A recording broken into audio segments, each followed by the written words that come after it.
Hello students, today we will discuss about Unit 5, Economics of Agricultural Land Use. I am Dr. Deepali Bhide, working as Assistant Professor in the Department of Geography, T.G. Ruparel College. In this topic, we will be discussing about the economic development of agricultural land. So two models, use of Lewis and Hoover's model. Then what are the limitations of the model and their applicability in India? We will also be discussing about organic agriculture, nutritional agriculture, and sustainable development of agriculture. At the end of this topic, you will be able to understand economic development of agricultural land use model of Lewis and analyze the limitations of the Lewis model and its applicability in India. We will analyze economic development of agricultural land use model by Hoover and also learn about the limitations of the model and its applicability in India. Then you will study features of organic agriculture, study features of nutritional agriculture, and you will also learn about the application of sustainable development to agriculture. So as we know, agriculture is one of the basic and extensive form of economic activity through which 50% of the world's population earns its livelihood. And agriculture has made a very remarkable progress and advances since the end of World War II, but contribution of the same in improving the nutrition and health of poor farmers and consumers and also the health of environment is lacking. So there is a gap between these objectives. Now, sustainable agriculture is a subject of great interest and has gained attention all over the world in recent times.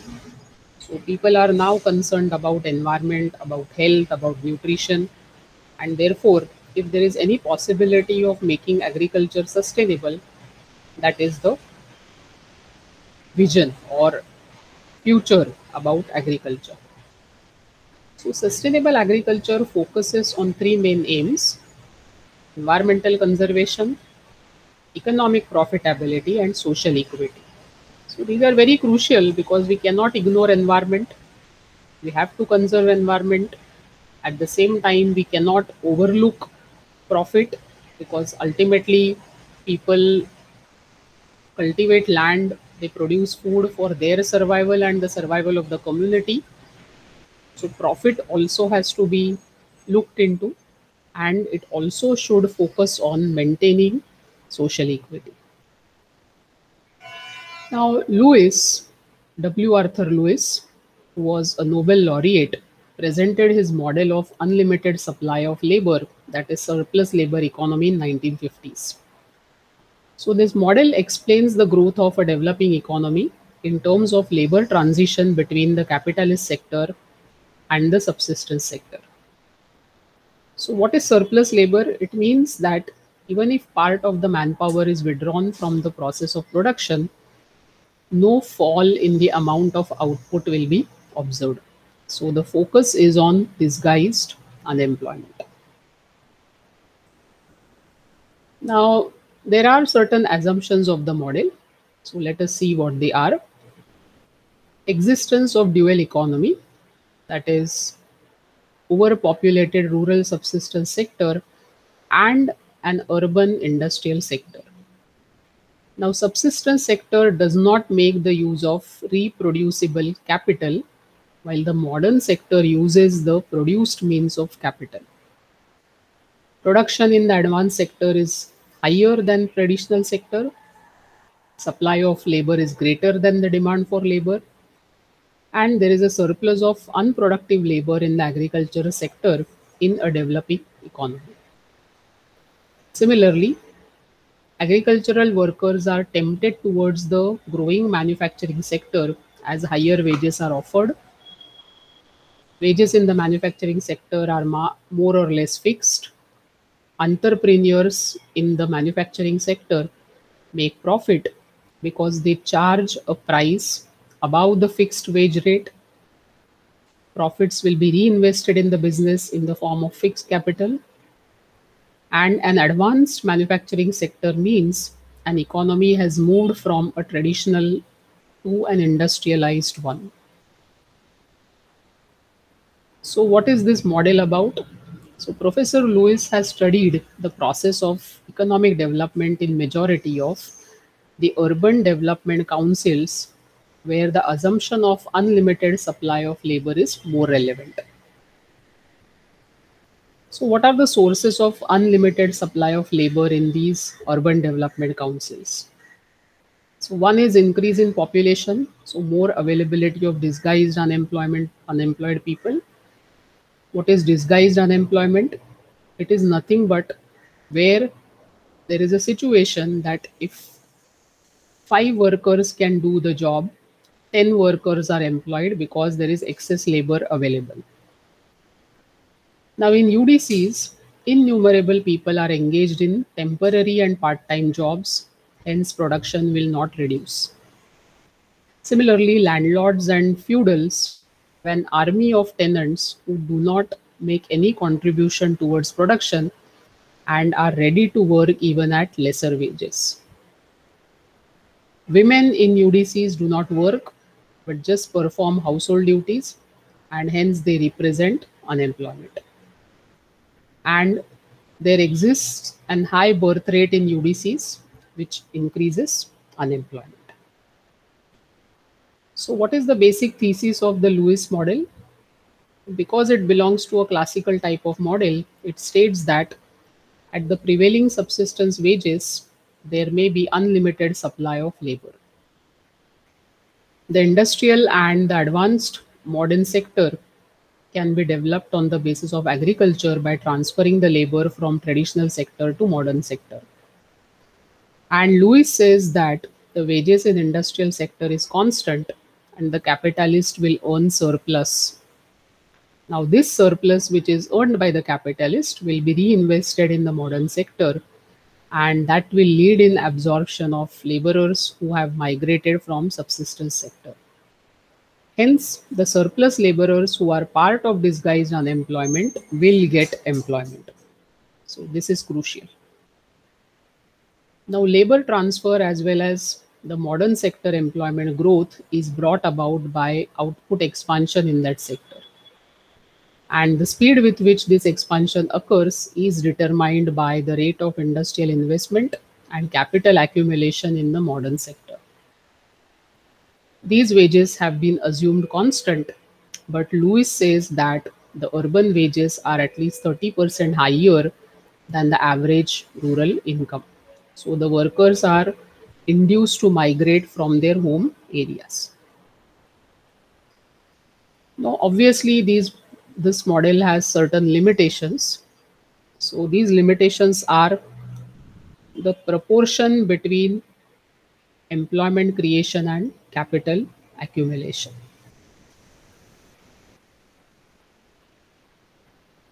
So where he tries to say that there exists proportionality in the labor transfer and employment creation in the modern sector and the rate of capital accumulation in the modern sector.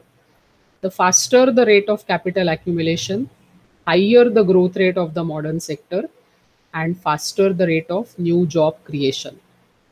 But if the capitalists reinvest their profits in labor saving capital equipment, rather increasing the labor employment, what has been assumed in Lewis model, the jobs will not be created and modern sector will not expand. So this happened in case of Pakistan where during the second 5-year plan, the wages remained constant and the capitalist rather reploughing their surplus shifted it to the Swiss banks. Secondly, harvesting and the sowing season. So Lewis did not pay any attention to the pattern of seasonality of labor demand in the traditional agricultural sector. Now, rise in urban wages.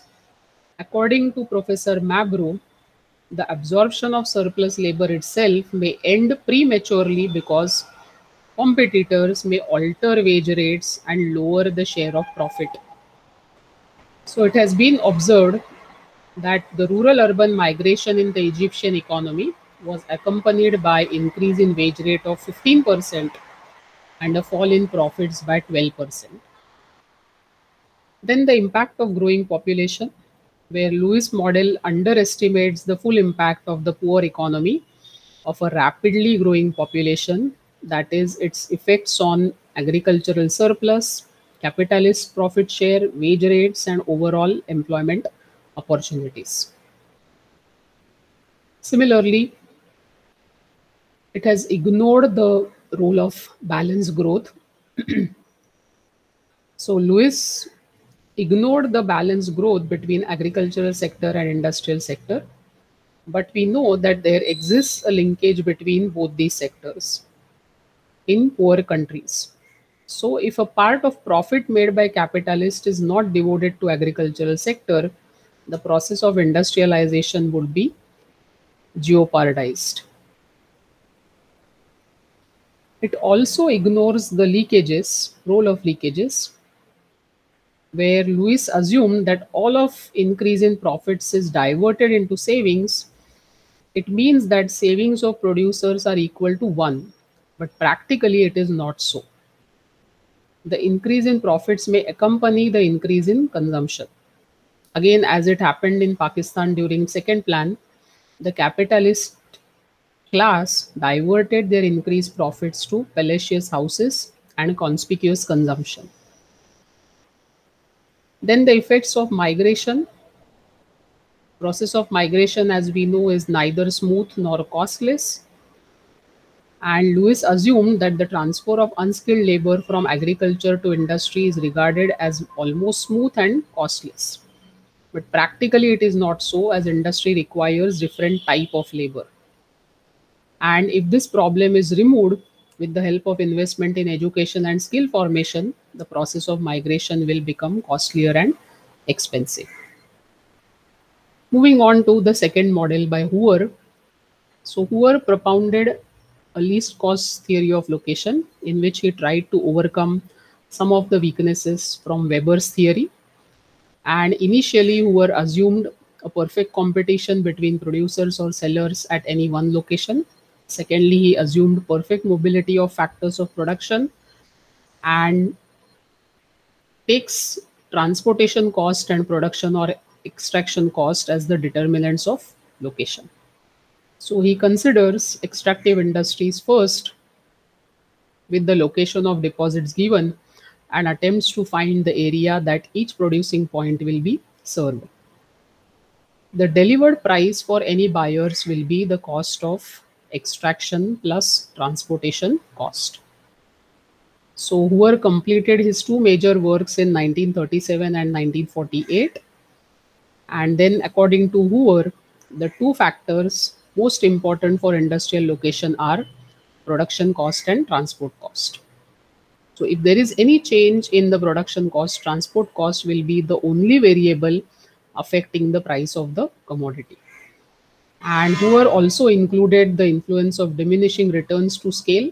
According to him, extractive industries operate in such a situation where average cost rises with increasing production, especially when the market area increases.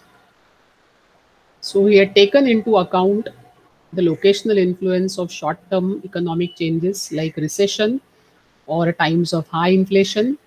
Besides this, he also considered locational influence to long-term trends such as innovations in technology.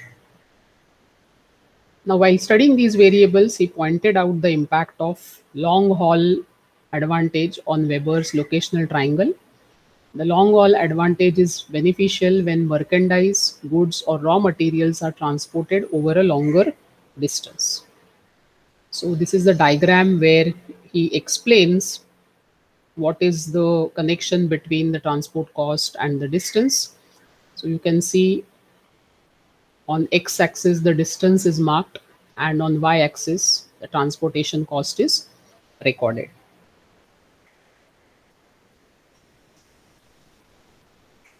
Now, obviously, this theory or model also has certain limitations. where, like Weber, he viewed transport orientation as something that could be analyzed separately. He did not integrate other causal factors into his theory as fully as he might have done. In spite of his references to market areas, he was more concerned with cost than with the demand factor. And Greenhunt has also criticized Hoover for his failure to probe deeply into the locational interdependence. Moving on to the concept of organic agriculture. So, it is an alternative type of agricultural system which depends on ecosystem management. So, it focuses on use of organic products, organic fertilizers, biopesticide, natural seeds, etc. And this concept originated in the early 20th century as a reaction to rapidly changing farming practices. Obviously, why there is a need for organic farming? Because of lack of interest in farming, there is a shift to non-agricultural occupations. We have experienced a negative impact on soil, water, and other natural resources because of excess use of chemicals. There is loss of genetic biodiversity all over the world, and there are effects, negative effects on human health. Now, the International Federation of Organic Agricultural Movements, it is an international organization for organic farming which was established in 1972, and the main focus is to encourage and guide farmers to make use of organic fertilizers, compost manure, green manure, use of techniques like crop protection, companion planting, use of biopesticides, biological pest control, mixed cropping, and insect fostering of insect predators. Now, the arguments for organic farming include real advantages in sustainability. There is openness, there is sufficiency, independence, health, food security, and food safety. What are the advantages? It maintains the health of environment as well as human beings and animals, sustainable level of agricultural produce. So it is also beneficial for the farmers. It reduces the cost of agricultural production. There is improvement in health of soil. There is optimum utilization of resources, gain both in short term as well as long term, saves energy because we are making use of animals and machinery, and the chances of crop failure are minimized. Use of organic manures is done with the help of animal dung, organic composts, etc. So, if you read about how mixed farming, where the farmer keeps cattle as well as is cultivating land, so the dung of animals, urine of animals is used in making of organic manure. Then there is heavy use of bacterial and fungal biofertilizers. Weed management is done again with the help of local techniques. Insect management is done. Disease management is done. So the focus is more on nutrient management in organic farming. So although there are advantages, there are certain limitations of organic farming. At times, it is high cost and low availability of organic manure. So this can be a limitation or an obstacle. Premium prices should be given to the farmers as the production in the initial few years is less. So then there is some assurance to the farmers that there won't be any fluctuation in the price as per the market trend. Ordinary Indian farmer is not capable to understand the guidelines for organic production, processing, transportation, and certification. And marketing of organic produce is also not properly done. So these are the areas where various agencies with the government and with the private sector they have to look into. Coming to the concept of nutritional agriculture, because ultimately we know that food and nutrition, these are very, very crucial for the entire mankind, and agriculture is the vital source for both.